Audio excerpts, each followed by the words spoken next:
परमेश्वर पिता का धन्यवाद करते हैं आज के दिन के लिए। उसने हमारे जीवन में फिर से एक दिन जोड़ा है।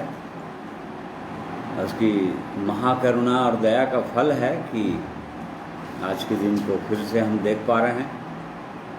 इसलिए हम उसकी स्तुति, तारीफ, बड़ाई करेंगे अपने जीवित परमेश्वर की, जो लगातार हमारी सहायता करते आ रहे हैं इन दिनों, विशेषकर ऑनलाइन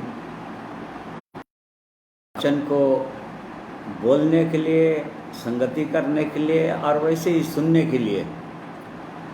उसने अब तक हमारी सहायता किया है, संभाला है, और इस दौरान बहुत से लोग परमेश्वर के पवित्र वचन के द्वारा आशीषित भी हुए हैं और होते चले जा रहे हैं।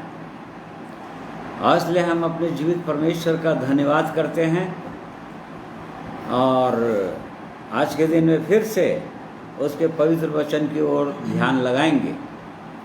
इसलिए आज के दिन में जितने मेरे साथ मेरे प्रिय भाई और बहन जुड़ रहे हैं, आप सबों को मैं प्रभु यीशु के पवित्र नाम में जय मसीह कहता हूँ। परमेश्वर हम में से हर एक को आज के दिन में आशीषित करें अपने पवित्र वचनों। पिछले 2 समयों से लगातार हम प्रकाशित वाक्य का अध्ययन कर रहे हैं, उसके मुख्य बिंदुओं पर ध्यान कर रहे हैं, मनन कर रहे हैं। और पिछले थर्सडे को हमने प्रकाशित वाक्य 4 अध्याय से 10 अध्याय तक देखा था। उसमें हर अध्याय में से कुछ बात अध्याय से आगे जहाँ तक परमेश्वर हमको ले जाएगा। अभी भी हम डिटेल में नहीं जाएंगे किसी अध्याय के, परंतु मेन बातों को आज भी हम देखेंगे जिनको हमको जानना चाहिए, परमेश्वर की इच्छा में है। और इस कारण से आइए परमेश्वर से प्रार्थना करेंगे, उसकी अगुवाई मांगेंगे, ताकि परमेश्वर अपनी आत्मा की सहायता हमको दे, बोलने के लिए, सुनने के लिए, समझने के लिए और उसके पवित्र वचन के अनुसार चलने का निर्णय करने के लिए। इसलिए आइए प्रार्थना करेंगे। सर्वशक्तिमान प्रेमी परमेश्वर पिता, स्वर्ग और पृथ्वी के स्वामी, हम आपका धन्यवाद करते हैं आपके पवित्र इच्छाओं के लिए, आपकी अनंत की योजना के लिए, जिसको आपने अंत की बातों को आदि से बताते चले आ रहे हैं अपने भविष्यवक्ताओं के द्वारा। और इन अंतिम दिनों में आप अपनी आत्मा के द्वारा, पवित्र आत्मा के द्वारा अपने लोगों पर प्रकट कर रहे हैं कि इन अंतिम दिनों में क्या क्या घटनाएं होने वाली हैं, और उसके लिए हमको सतर्क करने के लिए इन बातों को आप बताना चाह रहे हैं, ताकि हम आत्मा में बलवंत हो जाएं। क्योंकि आगे महाक्लेश काल का समय आने का है और उसमें कलीसिया सताओं में जाने का है। इसलिए प्रेमी परमेश्वर हम में से हर एक की आज के दिन जितने लोग ऑनलाइन सुनते हैं और उसके बाद रिकॉर्ड किया हुआ वचन को बाद में सुनते हैं, उन सबों पर आपकी आशीष उतरने पाए। प्रार्थना को प्रभु यीशु के नाम में मांगते हैं, सुनिए, ग्रहण कीजिए। आमीन। आइए इससे पहले कि परमेश्वर के पवित्र वचन की ओर हम ध्यान लगाएं, परमेश्वर की महिमा में एक गीत सुनेंगे।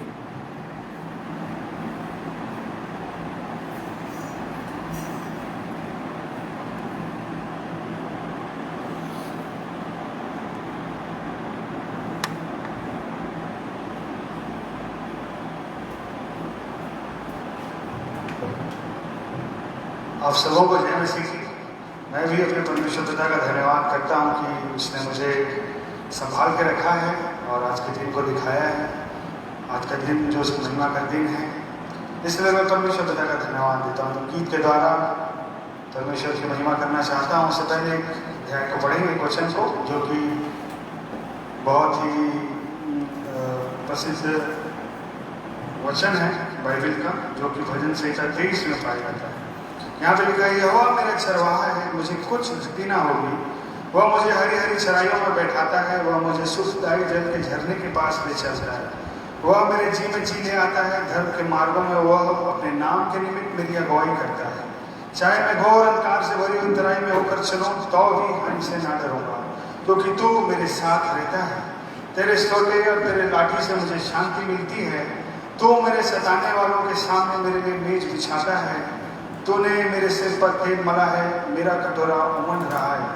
निश्चय भलाई और करुणा जीवन भर मेरे साथ बनी रहेंगी, और मैं यहोवा के धाम में सर्वदा वास करूंगा। इस प्रकार एक और वचन को पढ़ना चाहता हूँ, जो भजन 91 के 7वां पद है। तेरे निकट 1000 और तेरी दाहिनी ओर 10,000 गिरेंगे, परंतु वह तेरे पास ना आएगा।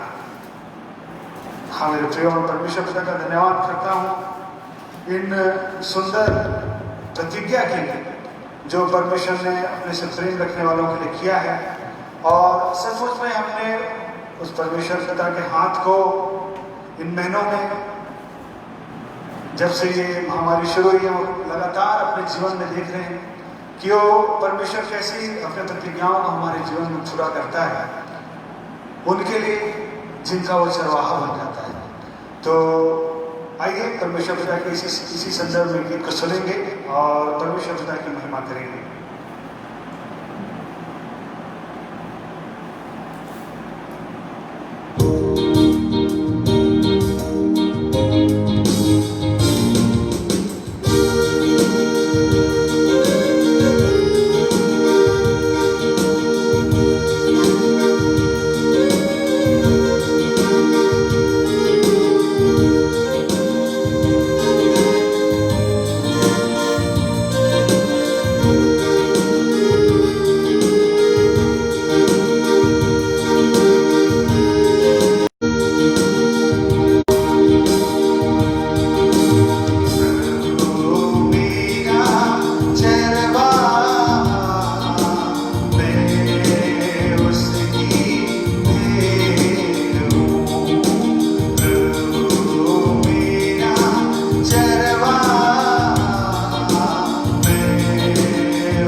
स्वर्गीय सोतों में से पिलाता, मुझे पीना होगी, मुझे कोई भी कमी ना होगी, मुझे कोई भी कमी ना होगी, मुझे कोई भी कमी ना होगी।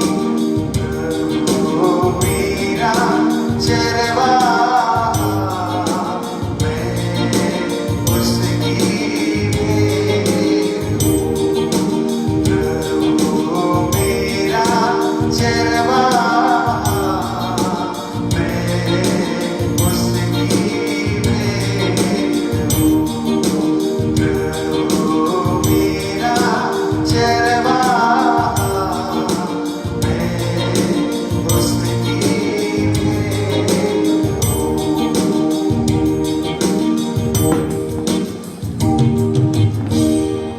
परमेश्वर पिता का धन्यवाद करता हूँ उसके द्वारा।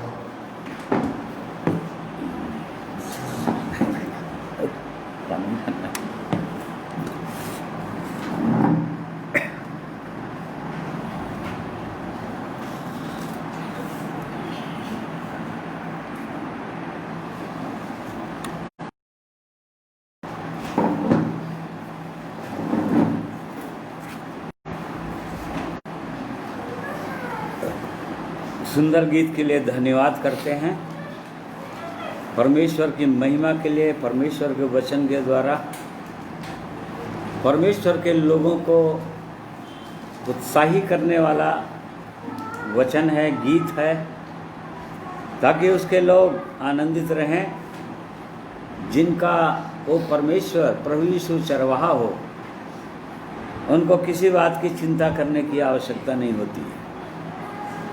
और इस कारण से परमेश्वर हम सबों का बल और बढ़ाने पाए, पवित्र आत्मा की भरपूरी हो, ताकि कैसे भी परिस्थितियां जीवन में आए, हम परमेश्वर का धन्यवाद कर सकें, आनंदित रहें, आशीषित रहें। प्रकाशित वाक्य 11 से आगे आज के दिन में हम देखेंगे, यहाँ पर 2 गवाहों का वर्णन है। उसका 1 से 3 पद तक पढ़ेंगे। फिर मुझे नापने के लिए एक सरगंडा दिया गया और किसी ने कहा, उठ परमेश्वर के मंदिर और वेदी और उसमें उपासना करने वालों को नाप ले, पर मंदिर के बाहर का आंगन छोड़ दे, उसे मत नाप, क्योंकि वह अन्य जातियों को दिया गया है और वे पवित्र नगर को 42 महीने तक रोदेंगी। वे अपने 2 गवाहों को यह अधिकार दूंगा कि टाट ओढ़े हुए 1260 दिन तक भविष्यवाणी करें। हाँ, यहाँ पर 2 गवाहों का वर्णन है और मापने वाले को परमेश्वर ने दिया, जो मंदिर और वेदी के बीच में जो लोग उपासना करते हैं, अर्थात जो लोग आराधना करते हैं, उनको मापने के लिए बोला, अर्थात उनकी गिनती हो कि कौन लोग वास्तव में उस जीवित परमेश्वर की आराधना करते हैं।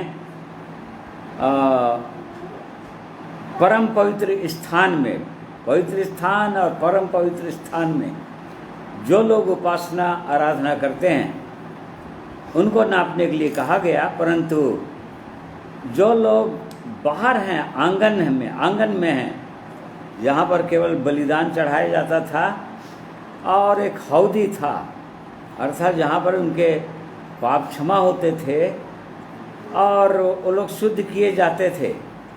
परंतु आंगन में कोई आराधना नहीं कर सकता था। परमेश्वर की आराधना करने के लिए वो याजक लोग होते थे पुराने नियम के अंदर।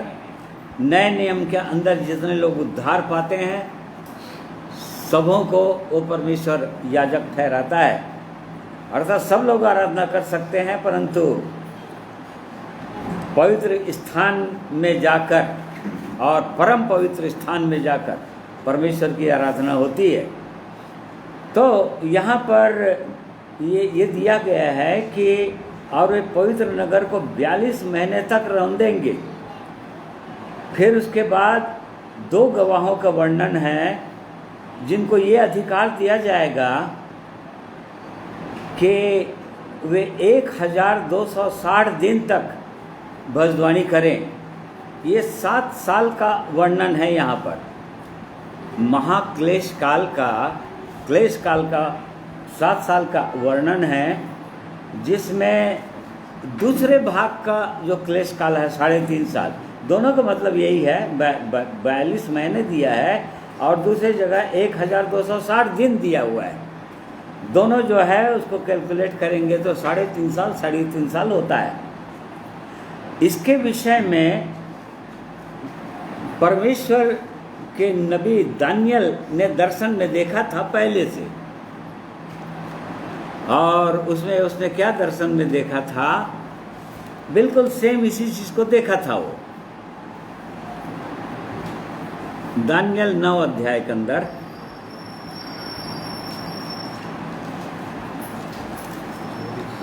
हाँ,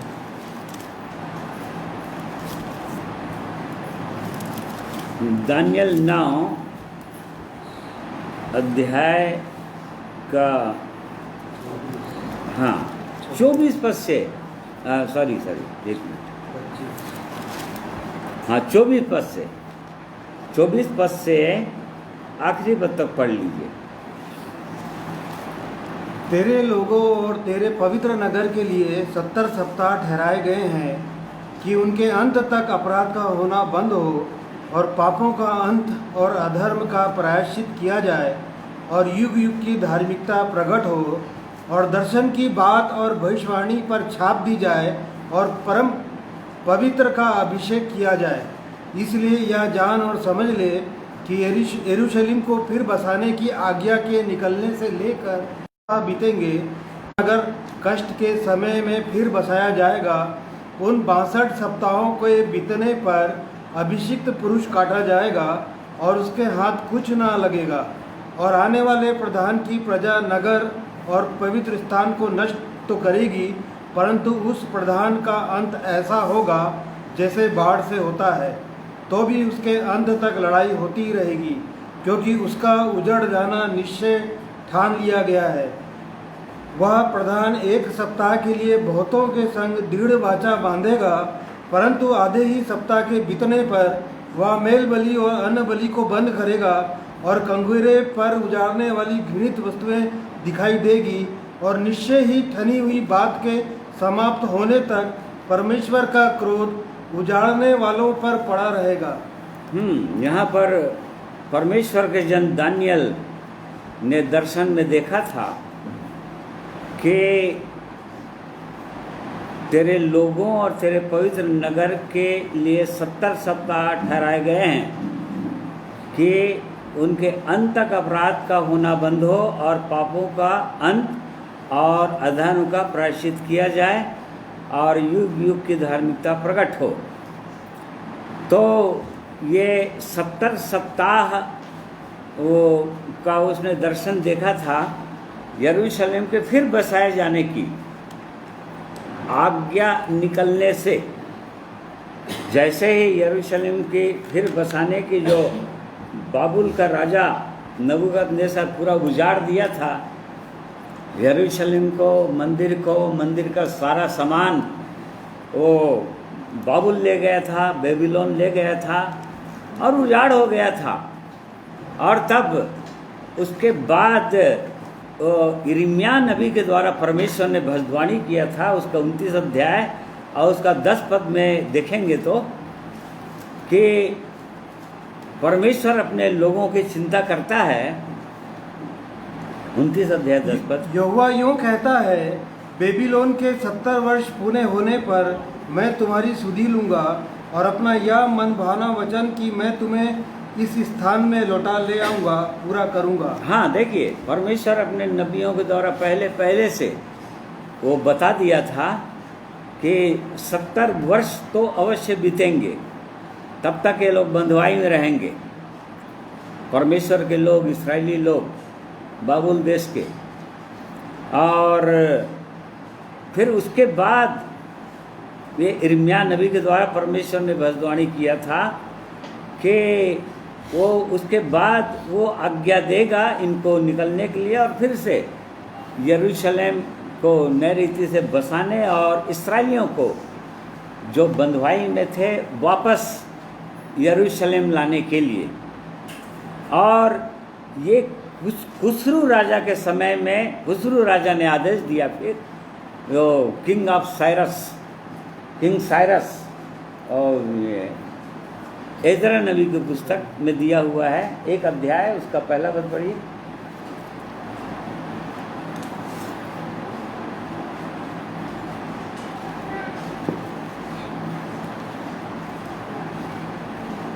एजरा एक अध्याय का एक पद।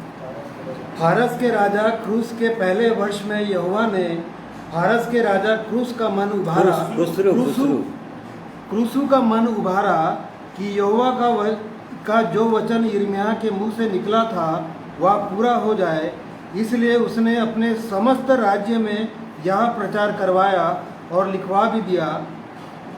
हाँ, पांचवा पद। तब यहूदा और बिन्यामीन के जितने पितरों के घराने के मुख्य पुरुषों और याजकों और लेवियों का मन परमेश्वर ने उभारा था कि जाकर यरूशलेम में यहोवा के भवन को बनाए, वे सब उठ खड़े हुए। हाँ, फिर परमेश्वर ने फारस का राजा जो था साइरस खुसरू, उसको आदेश दिया और तब फिर उसने आदेश दिया परमेश्वर के लोगों को, अब जाओ बसाओ, जो जिस बात को परमेश्वर ने इर्मिया नबी के द्वारा बोल दिया था। अब वहाँ से निकलने से लेकर यरूशलेम के फिर बसाए जाने तक 70 सप्ताह बीतेंगे बोला था। तो ये एग्जैक्ट यहाँ पर ये प्रोफेटिक ईयर्स के विषय में लिखा हुआ है, जहाँ दानियल नबी की पुस्तक और प्रकाशित वाक्य जहाँ पर प्रोफेसी भविष्यवाणियाँ हैं, तो भविष्यवाणियों के साल के अनुसार से एक दिन यहाँ पर सिंबॉलिक है, सब कुछ प्रतीकात्मक है। एक दिन बराबर एक साल, यहाँ पर एक दिन बराबर एक साल है। और तब फिर यदि एक साल 360 दिन का हो, मतलब भविष्यवाणी ईयर जो है वो होता है प्रोफेटिक कल दिन का होता है, यहेजकेल नबी की पुस्तक में, दानियल की पुस्तक में और प्रकाशित वाक्य के अनुसार। तो इस प्रकार से 360 दिन एक साल के हिसाब से 483 दिन होता है, 483 साल प्रोफेटिक ईयर्स होता है। जो 365 दिन जो सौर ईयर बोलते हैं, सोलर ईयर, जो 365 दिन का एक साल होता है, उसके अनुसार से 483 साल जो है 476 साल होता है सोलर ईयर या सौर्य वर्ष। तो इस प्रकार से एग्जैक्ट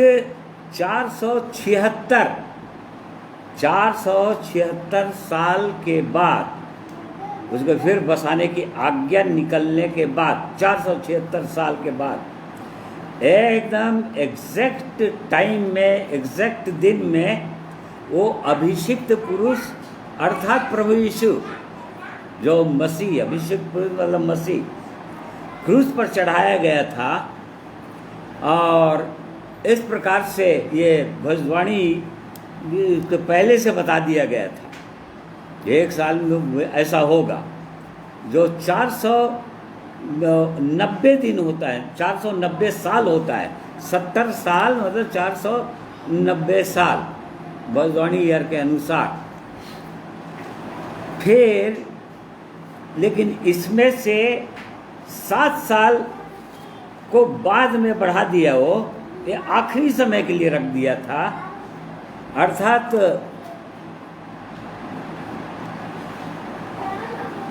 490 साल होता है पूरा मिला के 70 साल के हिसाब से। परंतु एक सप्ताह बाद में एकदम आखिरी समय के लिए परमेश्वर रखा था।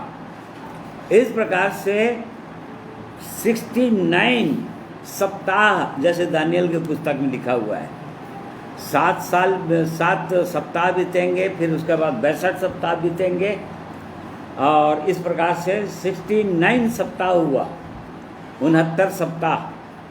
फिर एक सप्ताह आखिरी समय के लिए बचाया गया था, जिसके विषय में यहाँ पर पहले भविष्यवाणी कर दिया था 27 पद में, 27 में, वह प्रधान एक सप्ताह के लिए बहुतों के संग दृढ़ वाचा बांधेगा, परंतु आधे ही सप्ताह के बीतने पर वह मेल बलि और अन्य बलि को बंद करेगा। हाँ, एक सप्ताह के लिए वाचा बांधेगा, ये ऐसा होने वाला है। हमने देखा था पिछले समय थर्सडे के दिन कि वो एंटी क्राइस्ट आएगा सफ़ेद घोड़े में, और सारे इस्राएली लोग उसको मसीह के रूप में स्वीकार करेंगे। मतलब वो लोग भरमाने में आएंगे, क्योंकि वो सफ़ेद घोड़े में आ रहा है, और उसको समझेंगे कि वो मसीह है, हमारा सब कुछ ठीक करने के लिए आ रहा है।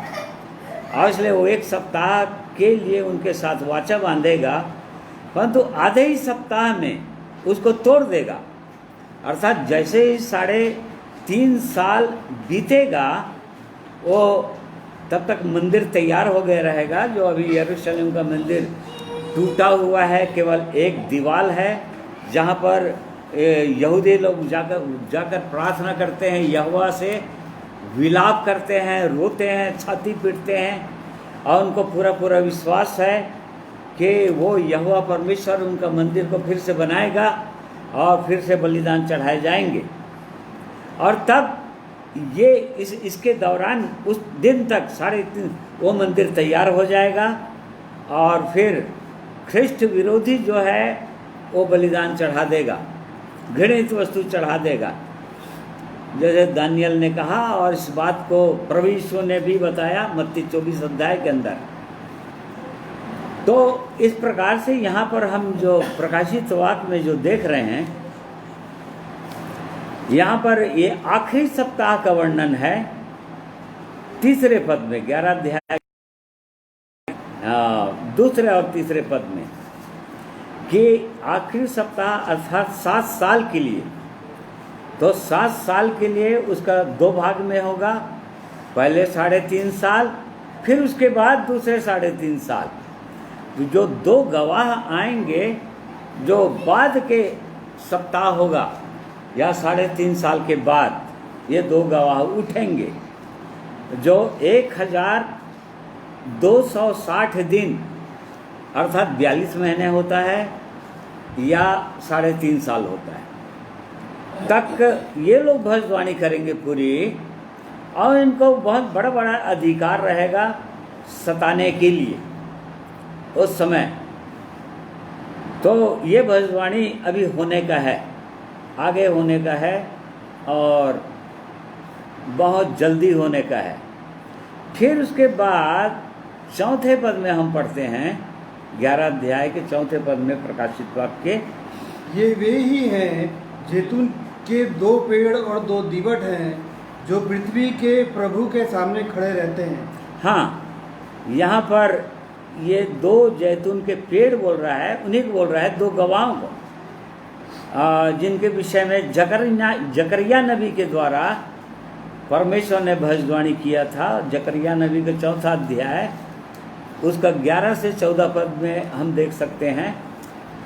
तब मैंने उससे फिर पूछा, ये 2 जैतून के वृक्ष क्या हैं, जो दीवट की दाहिनी बाई और हैं?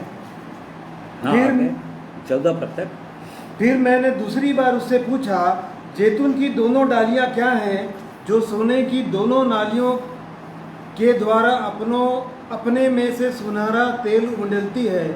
उसने मुझसे कहा, क्या तू नहीं जानता कि ये क्या है? मैंने कहा, हे मेरे प्रभु, मैं नहीं जानता।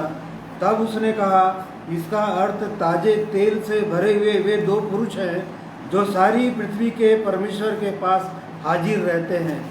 हाँ, ये 2 गवाहों के विषय में भी परमेश्वर ने अपने नबी जकरिया के द्वारा भविष्यवाणी कर दिया था, ये पूरा होएगा 3.5 साल बीतने के बाद, आखिरी के 3.5 साल में। अब इनको बहुत बड़ा बड़ा अधिकार रहेगा कि ये लोग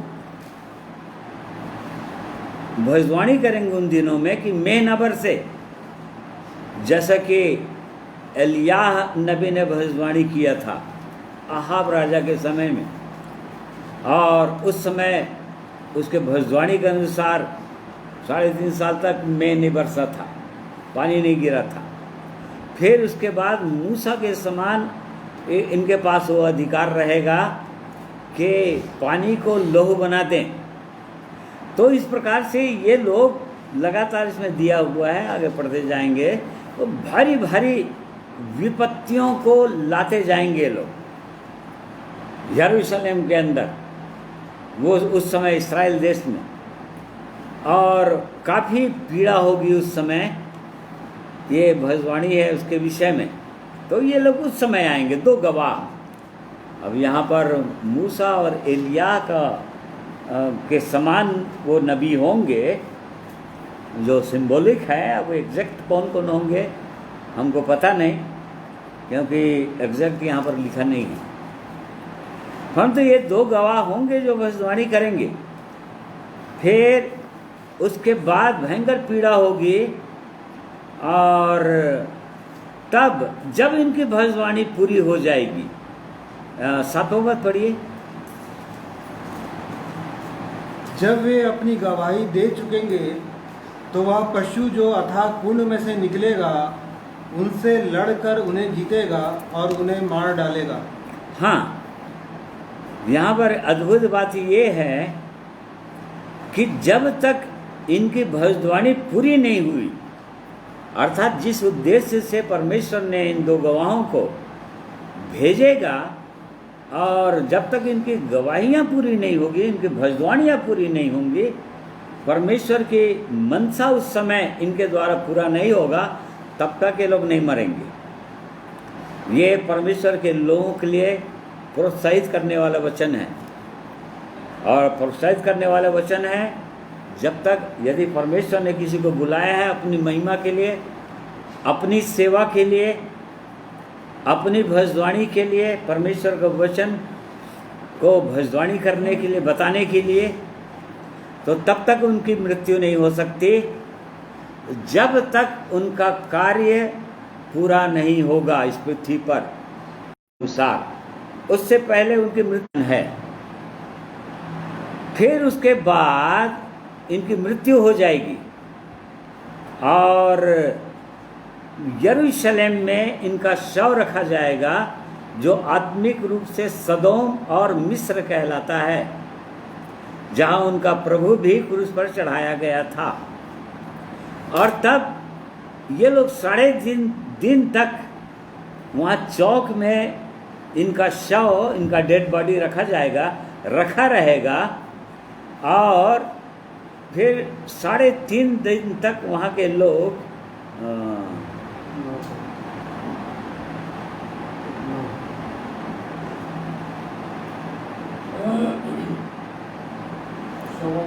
हाँ देखेंगे कौन सा पद है। हाँ फिर एक चीज और है। हाँ पढ़िए उसको। सब लोगों और कुलों और भाषाओं और जातियों के लोग उनके शवों को 3.5 दिन तक देखते रहेंगे और उनके शवों को कब्र में रखने ना देंगे। पृथ्वी के रहने वाले उनके मरने से आनंदित और मगन होंगे और एक दूसरे के पास भेंट भेजेंगे, क्योंकि इन दोनों भविष्यवक्ताओं ने पृथ्वी के रहने वालों को सताया था। हाँ, यहाँ पर इनका शव रखा जाएगा यरूशलेम के चौक पर, और लोग, पृथ्वी के लोग उसके शवों को देखेंगे, लिखा है। तो कैसे करके देखेंगे लोग उस समय? निश्चित रूप से टेलीविज़न के द्वारा, सैटेलाइट के माध्यम से ही देख सकेंगे। इसका मतलब परमेश्वर ये सैटेलाइट टेलीविज़न के विषय में ये 2000 साल पहले ही भविष्यवाणी कर दिया था। जबकि उस समय ऐसा कोई न तो टेलीविज़न था न तो कोई ऐसा सैटेलाइट था। परंतु देखिए, परमेश्वर पहले ही भविष्यवाणी कर दिया था कि इस प्रकार से कहीं से दुनिया के किसी कोने से कोई व्यक्ति देख सकता है टेलीविज़न के माध्यम से। तो यहाँ पर वो लोग देखेंगे।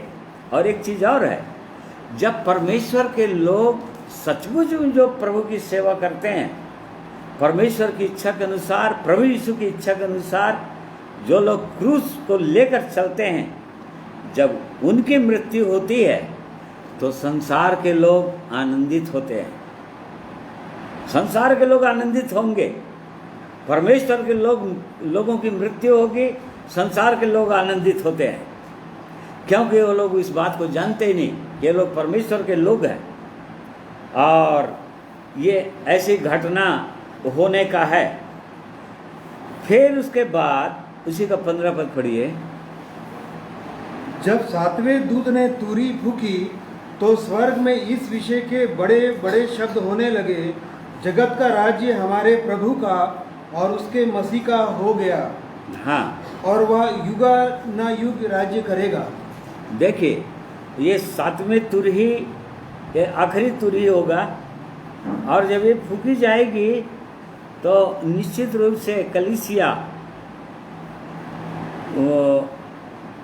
ये फूकी जाएगी। यहाँ पर अभी फूकी नहीं गई है, तो फूकी जाएगी तो कलीसिया उठ जाएगी, परमेश्वर के लोग उठ जाएंगे। परंतु अभी कलीसिया नहीं उठेगी, आगे और वर्णन है इसका।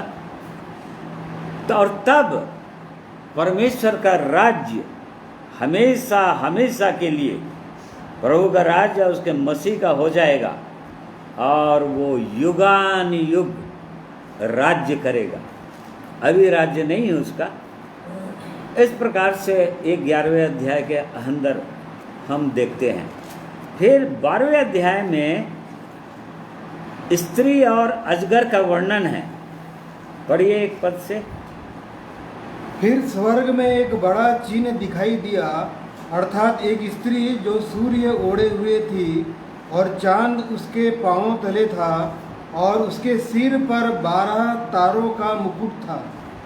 हाँ, ये और वह गर्भवती हुई। ये उस भविष्यवाणी के अनुसार यहाँ पर दिख रहा है। उत्पत्ति के अध्याय में 37 अध्याय 37 चैप्टर 37:9 में हम देखते हैं कि यूसुफ जो याकूब का पुत्र था, उसने भी दर्शन में देखा था। उसने 9वें पद में देखिए क्या देखा था। फिर उसने एक और स्वप्न देखा और अपने भाइयों से उसका भी यूं वर्णन किया, सुनो मैंने एक और स्वप्न देखा है कि सूर्य और चंद्रमा और 11 तारे मुझे दंडवत कर रहे हैं। हाँ, यहाँ पर वो यूसुफ ने स्वप्न देखा था, दर्शन में देखा था कि 11 तारे अपने को जोड़कर 12 तारे, तो 11 तारे सूर्य और चंद्रमा उसको दंडवत कर रहे थे। उसने देखा था और बाद में ऐसा हुआ था। तो फिर यहाँ पर इससे ये समझ में आता है। दूसरा पद पढ़िए। हाँ, प्रकाशित हुआ। वह गर्भवती हुई और चिल्लाती थी क्योंकि प्रसव की पीड़ा में थी। हाँ, देखिए, वो गर्भवती हुई और चिल्लाती थी। तो ये स्त्री कौन है, किसके विषय में लिख रहा है यहाँ पर? निश्चित रूप से वो स्त्री इस्राएल देश को बोल रहा है। परमेश्वर वो इस्राएल देश है जो गर्भवती थी, जिससे प्रसव पीड़ा हुआ और उससे एक पुत्र, एक बेटा जनी यहाँ पर लिखा हुआ है। 5वें पद में पढ़ो। वह बेटा जनी जो लोहे का दंड लिए हुए सब जातियों पर राज्य करने पर था, और वह बच्चा एकाएक परमेश्वर के पास और उसके सिंहासन के पास उठाकर पहुंचा दिया। हाँ, वो गर्भवती हुई और फिर उसके बाद एक बेटा जनी जो प्रभु यीशु को दिखाता है, क्योंकि प्रभु यीशु इस्राएल देश से आए। तो इस प्रकार से वो स्त्री, फिर उसके बाद वो अजगर दिखा रहा है 3 पद में। और एक और चिन्ह स्वर्ग में दिखाई दिया, और देखो एक बड़ा लाल अजगर था, जिसके 7 सिर और 10 सींग थे, और उसके सिरों पर 7 राजमुकुट थे। हाँ, और उसकी पूंछ ने आकाश के तारों की 1/3 को खींचकर पृथ्वी पर डाल दिया। वह अजगर उस स्त्री के सामने जो जच्चा थी खड़ा हुआ कि जब वह बच्चा जने तो उस बच्चे को निगल जाए। हाँ, ये निश्चित रूप से वो शैतान है। वो अजगर बोल रहा है, वही पुराना अजगर अर्थात शैतान, जो प्रभु यीशु के जन्म के बाद उसको मरवा देना चाह रहा था और तलवार से कटवा देना चाह रहा था। और इसलिए 2 साल के नीचे जितने भी मेल चाइल्ड थे उन सबको उसने कटवा दिया था, परंतु हमेशा उसको मारने की कोशिश करता था। और उसी दौरान यहाँ पर आकाश के तारों की 1/3 पृथ्वी पर डाल दिया गया था। अर्थात जैसे कि हमने देखा था, ये बिल्कुल सीक्वेंस में नहीं है प्रकाशित वाक्य, ये बिल्कुल क्रमवार नहीं है। थोड़ा थोड़ा झलक परमेश्वर जो है अपनी भविष्यवाणी पर परमेश्वर के वचन को अलग अलग जगह में दिखा दिया है। ये शैतान के साथ 1/3 स्वर्गदूत, और ये आकाश के तारों बोल रहा है, उन स्वर्गदूतों को बोल रहा है। वो लूसीफर के साथ शैतान जो बाद में वो उसके साथ 1/3 स्वर्गदूतों को भी गिरा लिया अपने साथ, उसके विषय में लिखा है। और तब आगे हम और पढ़ेंगे, परंतु परमेश्वर जो है किसी तरह से प्रभु यीशु को बचाते रहा। और यहाँ पर अब हम देखते हैं कि वो ऊपर पहुँच गया। बेटा जनी लोहे का दंड लिए हुए सब जातियों पर राज्य करने पर था। और वो बच्चा एकाएक परमेश्वर के पास और उसके सिंहासन के पास उठाकर पहुंचा दिया गया। मतलब परमेश्वर ने उसको बचाते हुए अंततः वो परमेश्वर के पास पहुंच गया, सिंहासन पर बैठ गया पिता के दाहिने। फिर उसके बाद यहाँ पर हम देखते हैं कि जब शैतान गिरा दिया गया, उसके विषय में लिखा हुआ है कि 9 पद पढ़िए। तब वह बड़ा अजगर अर्थात वही पुराना सांप जो इबलीस और शैतान कहलाता है और सारे संसार को भरमाने वाला है, पृथ्वी पर गिरा दिया गया और उसके दूत उसके साथ गिरा दिए गए। फिर मैंने स्वर्ग से यह बड़ा शब्द आते हुए सुना, अब हमारे परमेश्वर का उद्धार और सामर्थ और राज्य और उसके मसीह का अधिकार प्रकट हुआ है, क्योंकि हमारे भाइयों पर दोष लगाने वाला जो रात दिन हमारे परमेश्वर के सामने उन पर दोष लगाया करता था, गिरा दिया गया है। हाँ, ये वो शैतान जो है वहाँ से परमेश्वर की उपस्थिति से गिरा दिया गया था दूसरे स्वर्ग तक, अर्थात आकाश में, जिसको दूसरा स्वर्ग बोलते हैं। फिर उसके बाद वो उस पृथ्वी पर गिरा दिया जाएगा। यहाँ पर जब ये घटना होगी उस समय तक वो पृथ्वी पर रहेगा फिर वो, और तब फिर एंटी क्राइस्ट के साथ मिलकर, पशु के साथ मिलकर वो राज्य करेगा 7 साल के लिए। तो इस चीज़ को वर्णन है। और ये हमेशा से परमेश्वर के लोगों पर एक तो भरमाने का काम कर रहा है सारा संसार को, और दूसरा परमेश्वर के लोगों पर दोष लगाने का काम करता है। संसार के लोगों को भरमा रहा है और परमेश्वर के लोगों को, उद्धार पाए हुए लोगों को, पर वो दोष लगाता है परमेश्वर के पास जाकर। फिर 11वां पद पढ़िए। वे मेमने के लहू के कारण और अपनी गवाही के वचन के कारण उस पर जयवंत हुए, और उन्होंने अपने प्राणों को प्रिय ना जाना, यहाँ तक कि मृत्यु भी सह ली।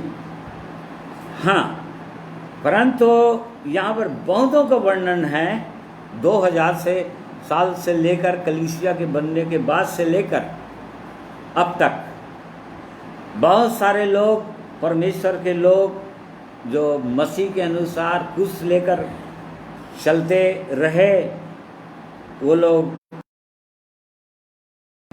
मारे गए। यहाँ पर लिखा हुआ है कि वो लोग जयवंत हुए, उस शैतान पर जयवंत हो गए वो लोग। कैसे जयवंत हुए? मेमने के लहू के कारण। 3 चीज़ों से एक विश्वासी शैतान की बातों पर, शैतान की चालों पर और शैतान की योजना पर जय प्राप्त कर सकता है। पहले मेमने का लहू अर्थात प्रभु यीशु मसीह के लहू के कारण से। क्योंकि शैतान अभी भी परमेश्वर के लोगों को, जो लोग उद्धार पा लेते हैं, उनको उनके पुराने पापों को दिखाते हुए बहुत बार उनके पापों को दिखाते रहता है। वो तुमने ऐसे ऐसे पाप किया है और तुम्हारा पाप तुम कैसे करके जाओगे स्वर्ग, तुम कैसे बचोगे, और उनको दोषी ठहराते रहता है। तो प्रभु यीशु का लहू जो सब पापों पर जय दिलाता है, उसके द्वारा उस पर जयवंत प्राप्त कर सकते हैं शैतान पर, एक क्लेम करके कि प्रभु यीशु का लहू मुझे सब पापों से शुद्ध कर चुका है और शैतान अब तेरा मेरे साथ कुछ भी नहीं है। ऐसा यीशु का लहू काम करता है। फिर अपनी गवाही के वचन के कारण उस पर जयवंत हुए। तो अपनी गवाही के वचन के कारण उस पर जयवंत हुए, मतलब शैतान पर जयवंत हुए। तो कैसे गवाही? शैतान को गवाही देना है। जब भी शैतान ऐसा गिराने की कोशिश करता है, किसी को निराश करने की कोशिश करता है, या कोई पाप करने के लिए उकसाता है, तो ये अपनी गवाही शैतान को देना चाहिए कि शैतान, मेरा प्रभु यीशु ने तुझको क्रूस पर निकम्मा कर दिया है, हरा दिया है, तेरे सिर को कुचल दिया है और तेरे अधिकार से मुझको निकाल चुका है। अब तू मेरा कुछ भी नहीं कर सकता। ये गवाही सुनते ही वो वहाँ से हट जाता है। शैतान करता है प्रभु यीशु के लहू से, वो घबराता है। और तीसरी चीज, और उन्होंने अपने प्राणों को प्रिय नहीं जाना, यहाँ तक कि मृत्यु भी सही ली। ये निश्चित रूप से शैतान से लड़ना है। इस संसार में हमारी लड़ाई ही है, हमारा मल युद्ध मांस और लोहू से नहीं है, परंतु शैतान से, दुष्ट आत्माओं से है। परंतु और ऐसा लड़ते समय हम जय तो पाएंगे ही उससे, भले ही हमारा प्राण जा सकता है, वो हमारे शरीर को घात कर सकता है। प्रभु यीशु ने कहा था, जो तुम्हारे शरीर को घात कर सकता है उसे मत डरना, परंतु तुम्हारे शरीर को घात करके तुम्हारे प्राण को, आत्मा को अधोलोक में डाल सकता है, अर्थात स्वयं प्रभु यीशु परमेश्वर, उससे डरना। तो जो लोग ऐसे निडर होते हैं और अपने प्राणों को प्रिय नहीं जानते, वो लोग निश्चित उस दुष्ट पर जय प्राप्त करते हैं। फिर उसके बाद 13 पद से आगे पढ़िए। जब अजगर ने देखा कि मैं पृथ्वी पर गिरा दिया गया हूँ, तो उस स्त्री का जो बेटा जनी थी सताया। फिर उस स्त्री को बड़े उकाब के 2 पंख दिए गए कि सांप के सामने से उड़कर जंगल में उस जगह पहुंच जाए जहां वहां एक समय और समयों और आधे समय तक पाली जाए। और आगे। और सांप ने उस स्त्री के पीछे अपने मुंह से नदी के समान पानी बहाया कि उसे इस नदी से बहा दे। परंतु पृथ्वी ने उस स्त्री की सहायता की और अपना मुंह खोलकर उस नदी को, जो अजगर ने अपने मुंह से बहाई थी, पी लिया। तब अजगर स्त्री पर क्रोधित हुआ और उसकी शेष संतान से, जो परमेश्वर की आज्ञाओं को मानते और यीशु की गवाही देने पर स्थिर हैं, लड़ने को गया और वह समुद्र के बालू पर जो खड़ा हुआ। हाँ, और उसके बाद ये शैतान जो है बहुत क्रोधित है, बहुत ही क्रोधित है, जो यहूदियों को हमेशा से नाश करना ही चाहा है, पूरी रीति से उनको खत्म करना चाहा, एकदम जैसे कि हम यहाँ पर देख रहे हैं। वो अपना वो नदी के समान बहाया ताकि पूरे के पूरे बह जाए या पूरे यहूदी लोग नाश हो जाएं। रानी की पुस्तक में हम पढ़ते हैं, हामान जो है यहूदियों को पूरी रीति से नष्ट कर देना चाहता था, समाप्त कर देना चाहता था। फिर बाद में प्रभु यीशु की मृत्यु के बाद, जाने के बाद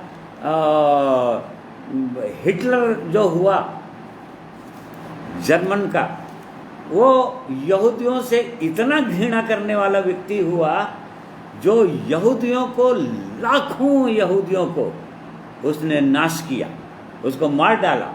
और वो चाहा कि पूरी यहूदियों को सत्यानाश कर दे, एक भी यहूदी नहीं बचना चाहिए।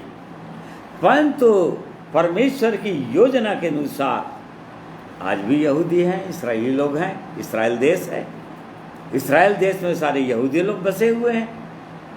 परमेश्वर उनको बचाते हुए आ रहा है।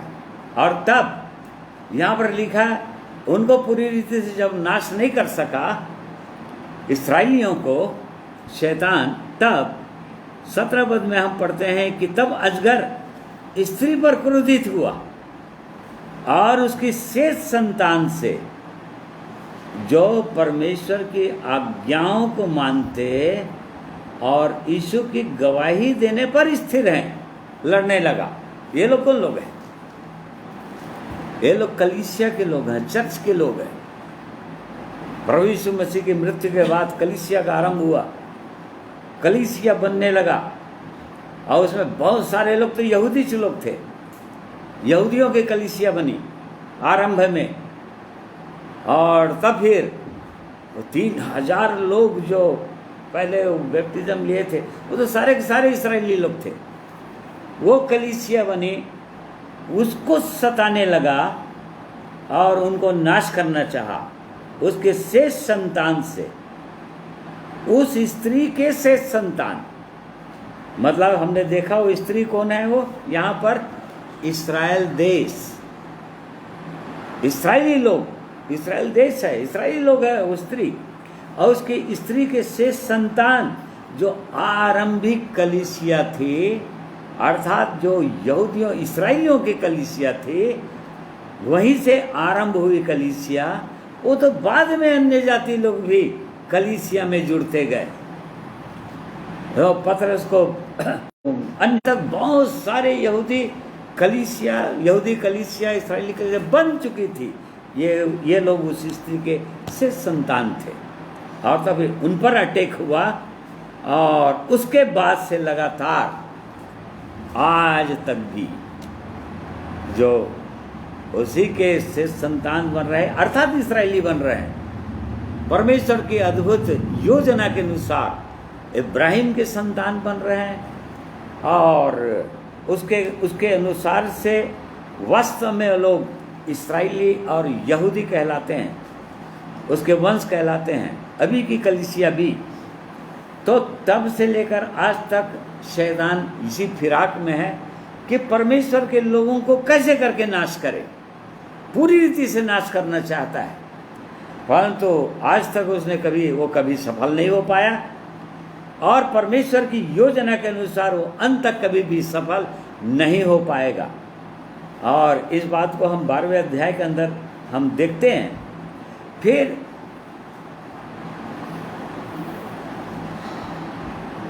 13वें अध्याय में 2 पशुओं का वर्णन है। इसको थोड़ी देर देखेंगे, फिर आगे डिटेल में और देख सकते हैं। यहाँ पर 2 पशुओं का वर्णन है, पर पढ़िए एक पद से। तब मैंने एक पशु को समुद्र में से निकलते हुए देखा, जिसके 10 सिंग और 7 सिर थे। उसके सिंगों पर 10 राजमुकुट और उसके सिरों पर परमेश्वर की निंदा के नाम लिखे हुए थे। हाँ, और हाँ, पढ़ लो। जो पशु मैंने देखा वह चीते के समान था और उसके पांव भालू के से और मुंह सिंह का सा था। उस अजगर ने अपनी सामर्थ और अपना सिंहासन और बड़ा अधिकार उसे दे दिया। मैंने उसके सिरों में से एक पर ऐसा भारी घाव देखा मानो वह मरने पर है। फिर उसका प्राण घातक घाव अच्छा हो गया और सारी पृथ्वी के लोग उस पशु के पीछे पीछे अचंभा करते हुए चले। लोगों ने अजगर की पूजा की क्योंकि उसने पशु को अपना अधिकार दे दिया था और यह कहकर पशु की पूजा की, इस पशु के समान कौन है, कौन इससे लड़ सकता है। हाँ, यहाँ पर ये 10 सिंह जो दिखा रहा है, 7 सिर और 10 सिंह जो उस समुद्र में से निकला है, एक पशु। यहाँ पर एक पशु जो है वो एंटी क्राइस्ट को बता रहा है, ख्रिस्ट विरोधी को बता रहा है कि वो 10 राजा उठेंगे, 10 सिंह और 7 सिर, ये जिसको साजा मंडी भी बोलते हैं, जो हो गया और ये पृथ्वी पर से उग रहा है, ये पृथ्वी पर से निकल रहा है, वो समुद्र में से निकला बोल रहा है, क्योंकि समुद्र जो है इस पृथ्वी को बोल रहा है। यहाँ पर प्रकाशित वाक्य के अंदर लोगों को भीड़ देखेंगे और आगे विरोधी होगा वो उठेगा यहाँ पर, और ये जो उसके साथ जो राजा उठेंगे, 10 राजा, और वो लोग ऐसा मिलकर वो राज्य करेंगे। वो पूरी रीति से इनको अपना अधिकार दे देगा, पूरी रीति से अपना अधिकार देगा वो, ताकि ये लोग राज्य करें। और तब फिर यहाँ पर लिखा है वो प्राण घातक घाव हो गया उसको, और लेकिन बाद में वो अच्छा भी हो गया। ऐसा लगा कि वो प्राण घातक घाव के कारण से उसकी मृत्यु हो गई, परंतु वो फिर जी उठा। परंतु वो ऐसा कुछ भी नहीं होगा, वो ऐसे चाल चलेगा एंटी क्राइस्ट कि लोग उसकी पूजा करें, बाद में आश्चर्यचकित हों। और चूंकि शैतान अपना पूरा अधिकार पशु को दे दिया रहेगा, ताकि लोग उस पशु की पूजा करें और बोले कि इससे समान फिर कौन होगा। फिर उसको ये अधिकार भी दिया जाएगा, 5 पद, बड़े बोल बोलने और निंदा करने के लिए उसे एक मुंह दिया गया और उसे 42 महीने तक काम करने का अधिकार दिया गया।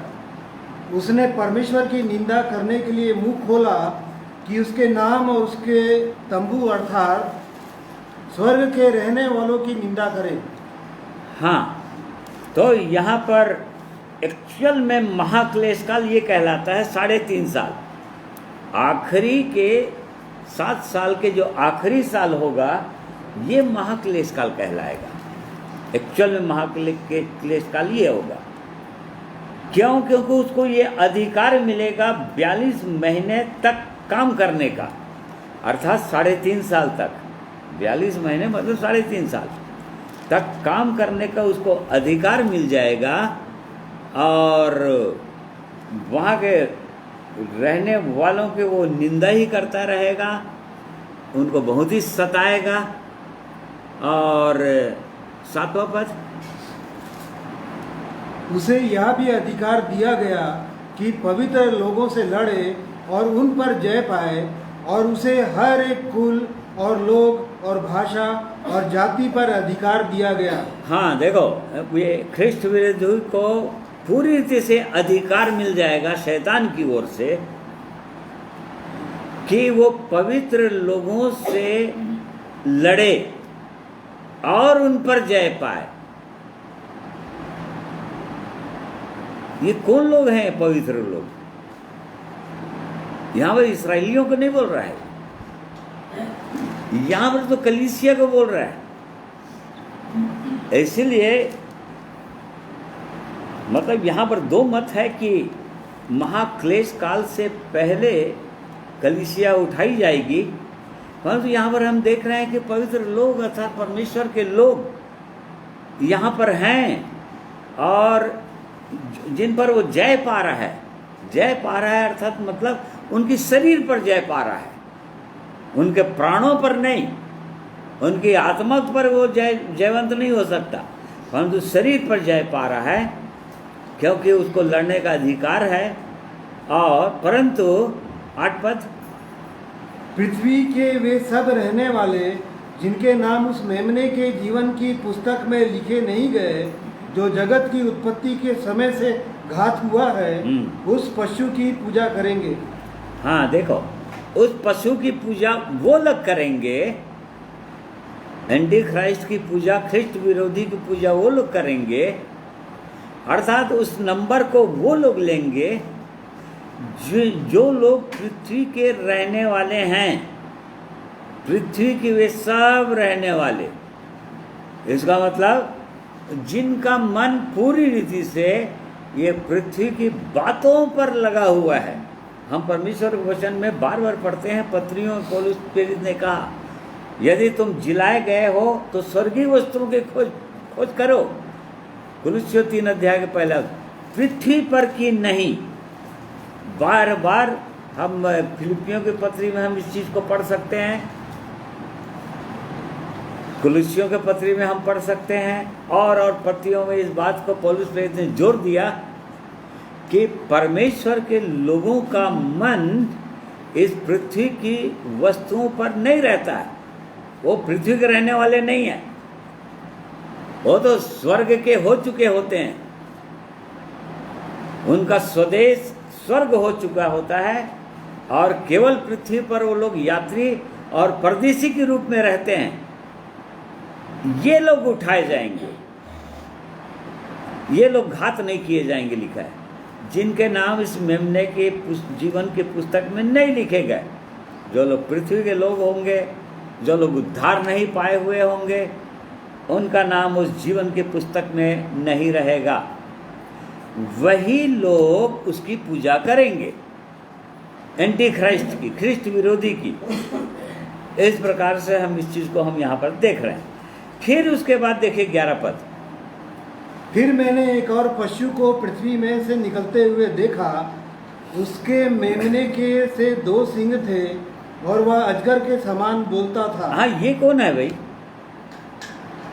यहाँ पर एक दूसरा पशु का वर्णन है। एक पशु को हमने देख लिया, ख्रिस्ट विरोधी, जो 10 राजा, वो 7 सिर और 10 सिंह और 7 सिर, वो एंटी क्राइस्ट है, जो ख्रिस्ट विरोधी है। परंतु यहाँ पर एक दूसरे पशु का वर्णन है। फिर मैंने एक और पशु को पृथ्वी में से निकलते हुए देखा, उसके मेमने के से 2 सिंग थे और वह अजगर के समान बोलता था। आगे थोड़ा आप जाएंगे तो समझ में आ जाएगा। वह उस पहले पशु का सारा अधिकार उसके सामने काम में लाता था, और पृथ्वी और उसके रहने वालों से उस पहले पशु की, जिसका प्राण घातक घाव अच्छा हो गया था, पूजा कराता था। हाँ, और वह बड़े बड़े चिन्ह दिखाता था, यहाँ तक कि मनुष्यों के सामने स्वर्ग से पृथ्वी पर आग बरसा देता था। ये लोग कौन लोग हैं? ये पशु कौन है? ये निश्चित रूप से ये झूठे भजदत्ताओं का वर्णन है। ये फॉल्स प्रॉफिट्स जो इस पृथ्वी पर से निकल रहे हैं लोग। एक पशु को पृथ्वी में से निकलते हुए देखा, उसके मेमने के से 2 सिंग है। देखो, सिंग किसके समान है? मेमने का सा। मेमना जो है दिखाता है प्रभु यीशु, परंतु उनके बोल कैसा है? अजगर का सा। अजगर किसको दिखा रहा है यहाँ पर? शैतान। मतलब ये दिखा रहा है जैसे प्रभु यीशु ने कहा, मैं तुमको भेड़ के खाल में भेड़ियों के बीच में भेज रहा हूं। अपने चेलों को बोला था उसने, भेड़ के खाल में भेड़ियों। ये वो लोग होंगे जो बाहर से ऐसे दिखाई देंगे मानो वो मेमने अर्थात प्रभु यीशु के लोग हों, प्रभु यीशु के पीछे चलने वाले लोग हों, परंतु उनकी बोली भाषा, उनके अंदर का जीवन पापों का जीवन, लालच के जीवन, घमंड का जीवन, व्यभिचार का जीवन, उनका जीवन ऐसा जीवन रहेगा। अजगर के समान बोलते थे, मतलब उनका अंदर का जीवन अजगर का समान, भेड़िया का सा, इसको दिखा रहा था। फिर ये पहले पशु ने इनको अधिकार दे दिया है, और आज भी हम देख सकते हैं ये लोग आज काम कर रहे हैं, लोग बड़े बड़े चिन्ह और चमत्कार दिखा दे रहे हैं, बड़े बड़े चिन्ह चमत्कार दिखा रहे हैं, और ऐसा करके 14 पद, उन चिन्हों के कारण जिन्हें उस पशु के समान दिखाने का अधिकार,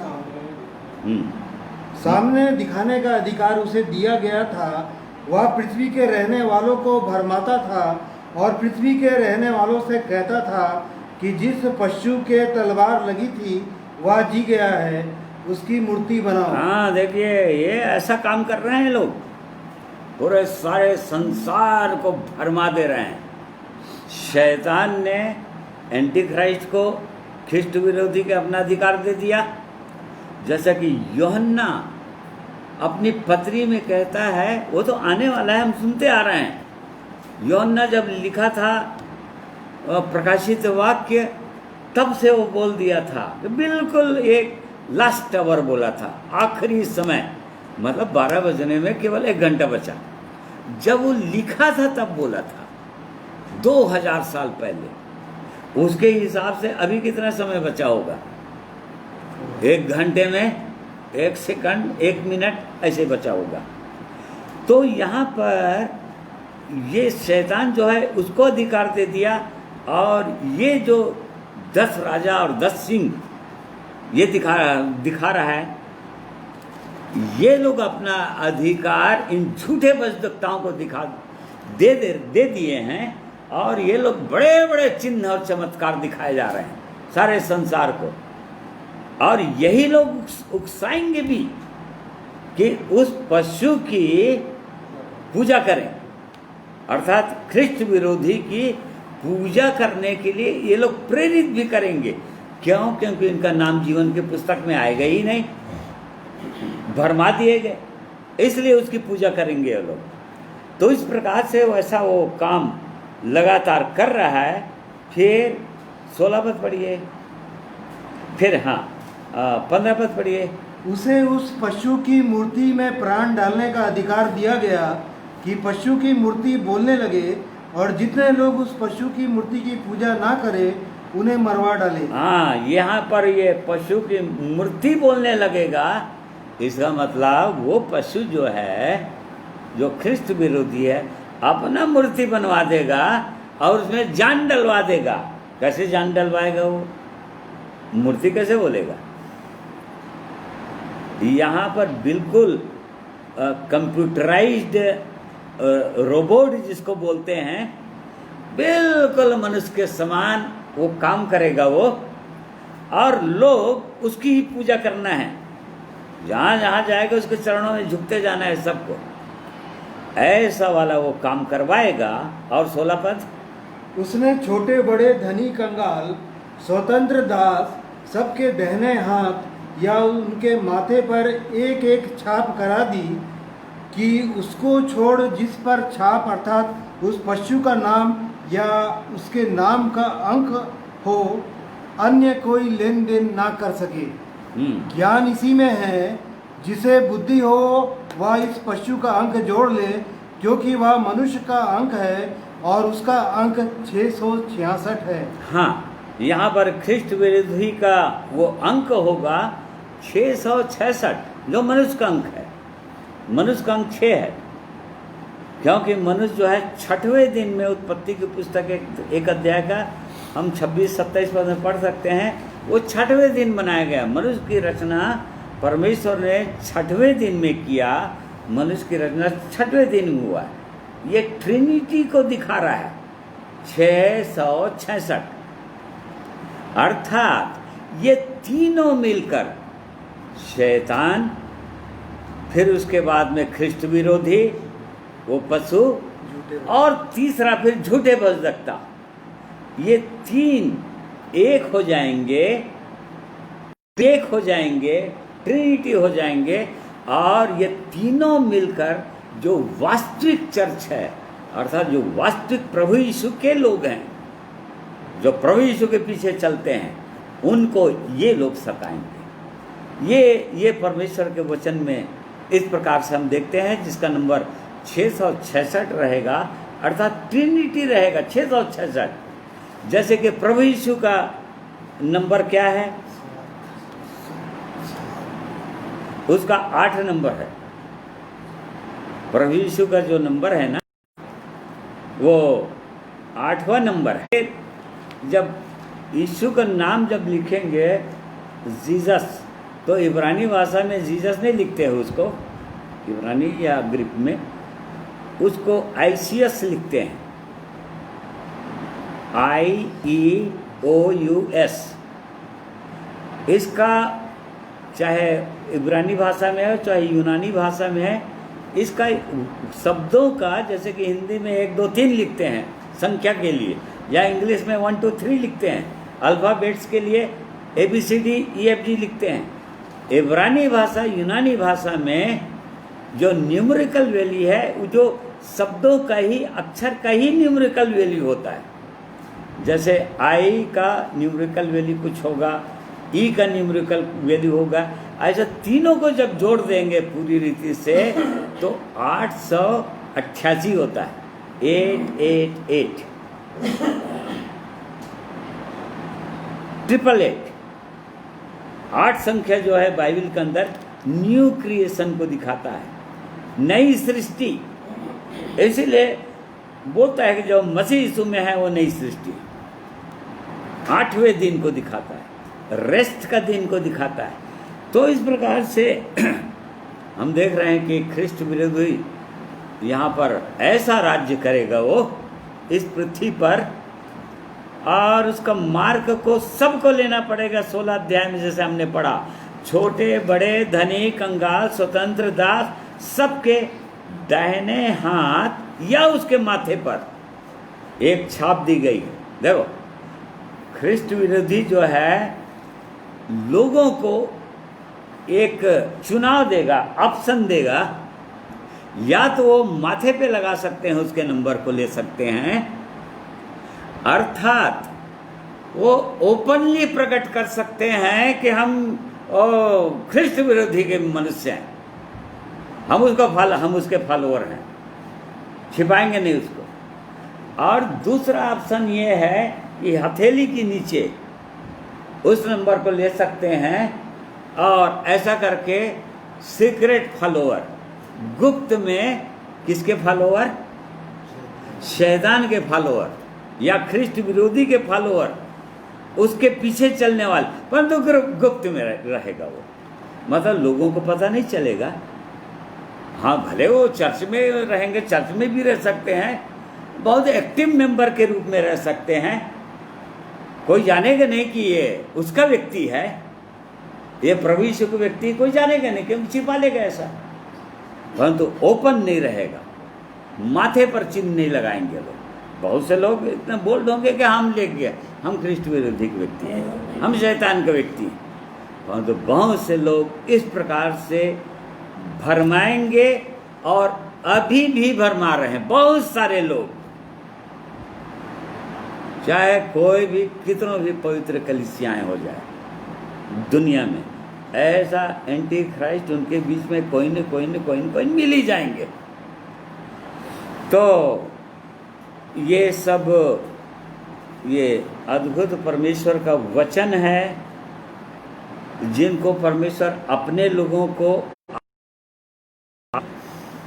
जबकि ये दिन आने वाले हैं, सतर्क कर देना चाहते हैं, और पहले से जानते रहेंगे तो तैयार भी रहेंगे उसके लिए। नहीं प्रभु, आपके लिए हम प्राण देने के लिए तैयार हैं, डरेंगे नहीं, क्योंकि उनकी कोई हानि नहीं होगी। केवल प्राण जाएगा, परंतु परमेश्वर के पास चले जाएंगे, स्वर्ग चले जाएंगे। और इस कारण से परमेश्वर इन बातों के द्वारा हमारी सहायता करें आज के दिन में, आगे के समय में हम इसका 14 अध्याय से आगे देखेंगे जहाँ तक जा सकेंगे। कोशिश करेंगे कि एक ही बार में समाप्त हो जाए प्रकाशित वाक्य, यदि हो सकेगा तो इसलिए परमेश्वर सहायता करें इन वचनों के द्वारा, हमारी सहायता करें कि हम इन बातों को जानें कि शैतान भी पूरी रीति से जैसा परमेश्वर त्रिएक परमेश्वर है, बिल्कुल शैतान भी वैसे ही काम करेगा। शैतान ख्रिस्त विरोधी और झूठे पशु, झूठे भजदक्ता, इस प्रकार से तीनों मिलकर एक हो जाएंगे और किसी को नहीं सताएंगे लोग, परमेश्वर के लोगों को सताएंगे वास्तविक में जो प्रभु यीशु के पीछे चलते हैं, पवित्र जीवन जीते हैं, उनको ये लोग सब मिलकर सताएंगे। और इनसे बचना है तो जैसे कि हमने देखा 12 अध्याय के 11 पद में कैसे जयवंत हुए, बिल्कुल वैसे ही हम भी जयवंत हो सकेंगे मेमने के लहू के द्वारा, अपनी गवाही के वचन के द्वारा। किसके सामने? शैतान के सामने। शैतान तो मेरा कुछ भी नहीं बिगाड़ सकता, क्योंकि मेरे पास अधिकार है तुझे मारने का, और परमेश्वर ने मुझको अधिकार दिया है, प्रभु यीशु ने मुझको अधिकार दिया है अपने पांव से रौंदने का। यदि उसके सामने ऐसे दहाड़ देंगे तो उसको भागना ही पड़ेगा, क्योंकि परमेश्वर के वचन में लिखा है याकूब 4:7 पद में, परमेश्वर के अधीन हो जाओ और शैतान का सामना करो तो तुम्हारे सामने से वो भाग निकलेगा, उसको भागना ही पड़ेगा। तीसरी बात ये अवश्य है कि अपने प्राणों को प्रिय जो लोग नहीं जानेंगे वही लोग उसका सामना कर पाएंगे, क्योंकि मृत्यु से डरेंगे नहीं। इसलिए परमेश्वर हमारी सहायता अगुवाई करे। आइए एक गीत और सुनेंगे परमेश्वर की महिमा के लिए।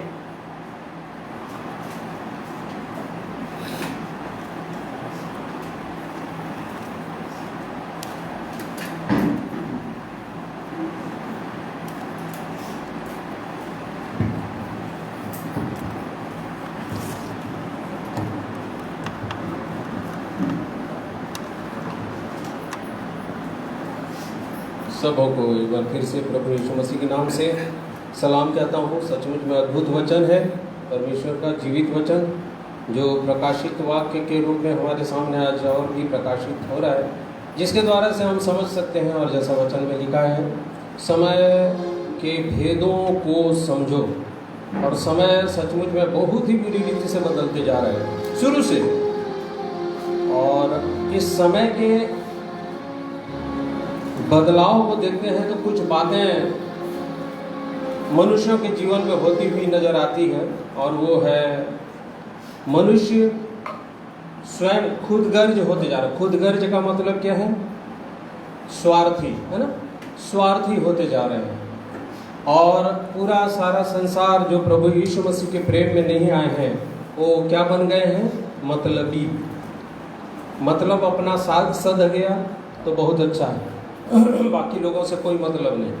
ये मतलब कैसे बदल रहा है, ये समय कैसे बदल रहा है उसके बारे में। और बहुत सारे प्रेम तो नहीं है, परंतु बहुत सारे दुश्मन पैदा हो गए हैं, है कि नहीं? और घर परिवार में आपस में दरारें पड़ गई हैं। आपस के प्रेम में क्या पड़ गई हैं? दरारें पड़ गई हैं। प्यार तो है ही नहीं, और इसी के कारण सारा संसार गम में और दुख में आ चुका है। ये एक बदलाव हो रहा है।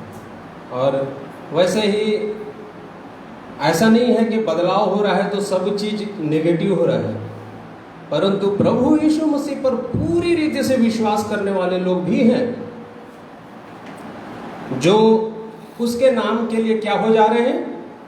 कुर्बान हो जा रहे हैं। उसके नाम के लिए अपने जीवन को दे रहे हैं। आप बीच में कई जगह गवाहियाँ पढ़ते होंगे या पेपरों में देखते होंगे, तो बहुत सारे प्रभु के दास भक्तों को कैसे कर दिया गया है?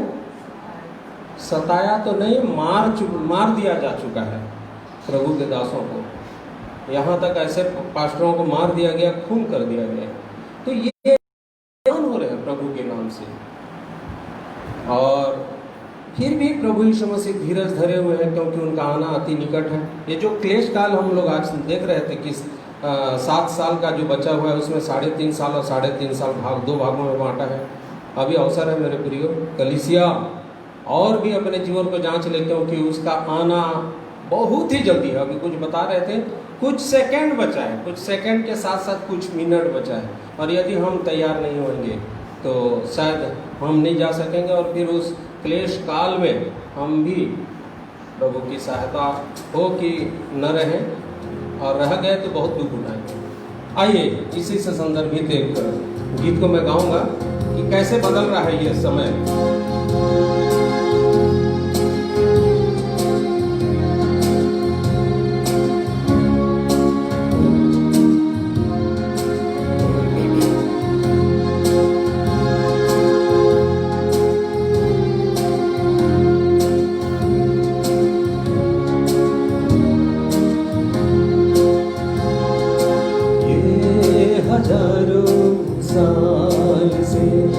जमाना बदला जा रहा, ये हजारों साल से जमाना बदला जा रहा।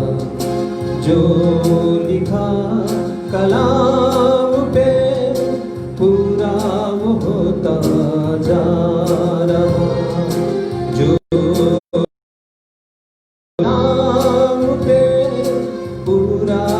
होता जा रहा, ये हजारों साल से जमाना बदला जा रहा, ये हजारों साल से।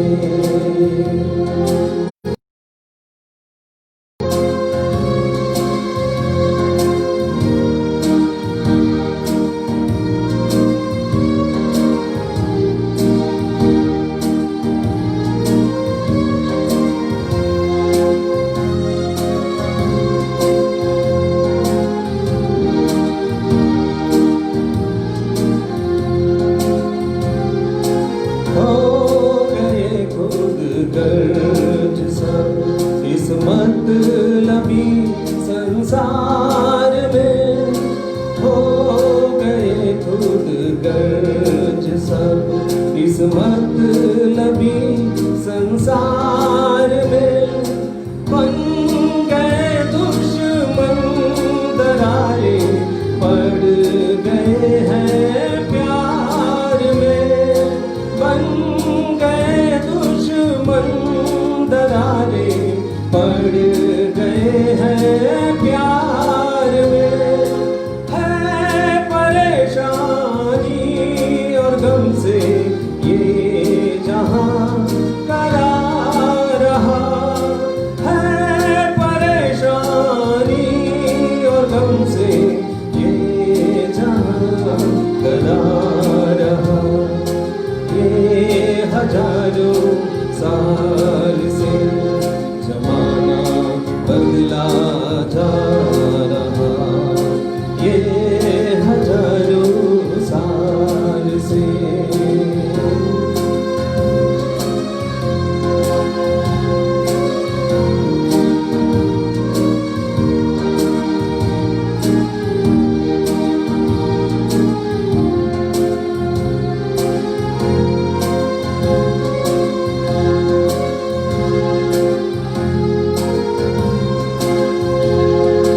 कुछ तो उसके नाम पर कुर्बान होते जा रहे।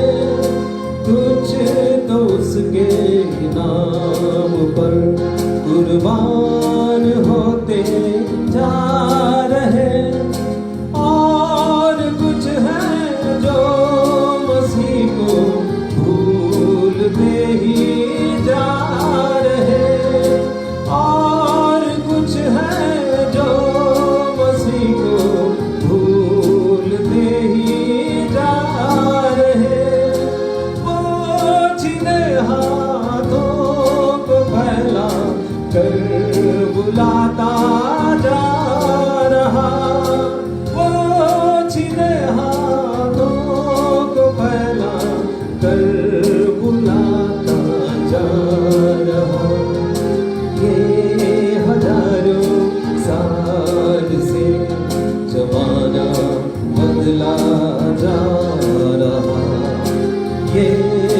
हजारों साल से।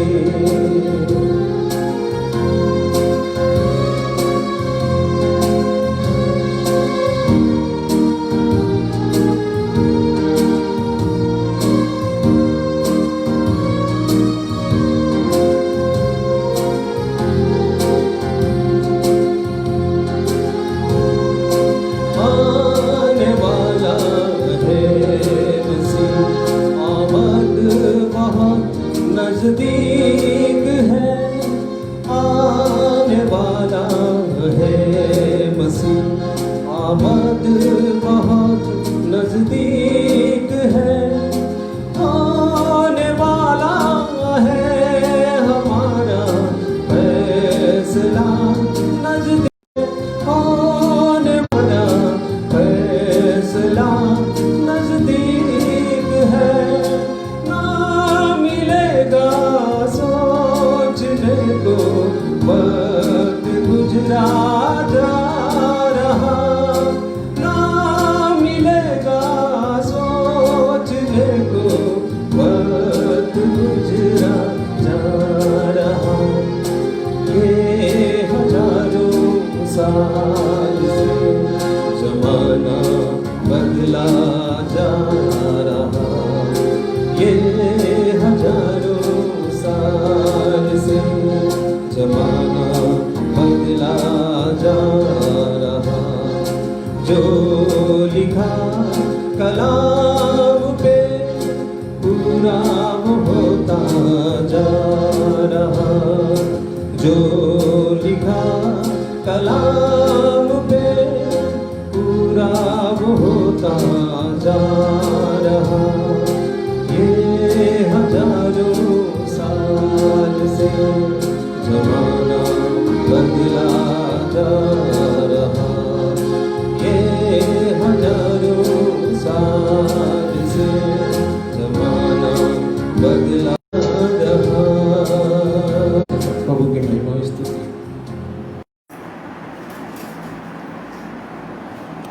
सुंदर गीत के लिए धन्यवाद करते हैं अपने वे भाई का, परमेश्वर का। और सचमुच में प्रिय भाइयों और बहनों, समय बीतता चला जा रहा है, बस अब थोड़ा ही समय बचा है। और ये निमंत्रण दे रहा है परमेश्वर, बुलाहट दे रहा है, कभी जबकि बहुत ही थोड़ा समय बच गया है। यदि कोई मन नहीं फिराया है, कोई प्रभु यीशु के पास नहीं आए हैं, जिनका नाम जीवन की पुस्तक में जो स्वर्ग में है उसमें नाम नहीं लिखा गया, उनके लिए परमेश्वर अवसर दे रहा है अपने इन वचनों के द्वारा, सुसमाचार की बुलाहट के द्वारा, कि लोग आ जाएं, देर न करें, क्योंकि जैसा हमने देखा बहुत ही थोड़ा समय बचा है अब, जबकि ये सारी घटनाएं शुरू हो जाएंगी।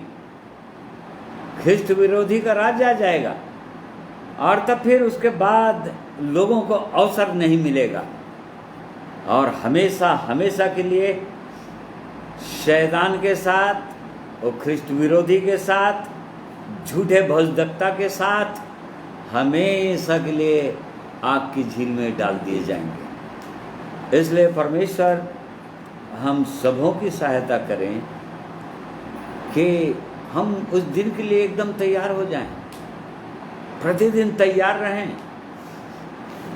उसके चरणों में रहें, पवित्र आत्मा की सामर्थ्य से भरे जाएं। ये हमारे परमेश्वर की सिद्ध इच्छा और मनसा है। इसलिए परमेश्वर हम सबों को सामर्थ्य दे, हम सबों की सहायता अगुवाई करें। आइए प्रार्थना करें। प्रेमी परमेश्वर पिता, हम आपका धन्यवाद करते हैं। आज के दिन में आपने और भी प्रकाशित वाक्य आगे की बातों को समझने में हमारी सहायता किए हैं। यद्यपि और भी बहुत गंभीर बातें हैं, कई बातों को हम ठीक से अभी भी नहीं समझे हैं प्रभु, परंतु उन चीज़ों को आप लगातार हमें सिखाते ही चले जा रहे हैं। ताकि हम प्रभु यीशु आपके आगमन के लिए हर समय तैयार पाए जाएं। और जो लोग अभी तक आपके पास आए नहीं हैं मन फिराकर, वे लोग उद्धार प्राप्त कर सकें, ताकि आने वाली घटनाओं से और उसके बाद उस न्याय सिंहासन के सामने खड़े होने के योग्य हो सके। आज आपने हमारी सहायता किया आपके पवित्र वचन, और मैं धन्यवाद करता हूँ अपने प्रिय भाइयों और बहनों के लिए जितने लोग आज के दिन में ऑनलाइन इस वचन को सुने हैं। प्रभु जी हर एक की सहायता कीजिए, हर एक को अपने और उत्तम आशीषों से, स्वर्गीय आशीषों से भरिए, और हर एक की सहायता कीजिए कि आपके आगमन के लिए तैयार पाए जाएं। आपने प्रार्थना सुना है, इसके लिए धन्यवाद करते हैं। इस विनती को प्रभु यीशु के पवित्र नाम में मांगते हैं, सुनिए, ग्रहण कीजिए, आमीन। प्रिय भाइयों और बहनों, मैं आप सबों का धन्यवाद करता हूं जो लोग ऑनलाइन मेरे साथ सुने हैं, और प्रभु आप सबों को आशीषित करें। आप सबों को जय मसीह।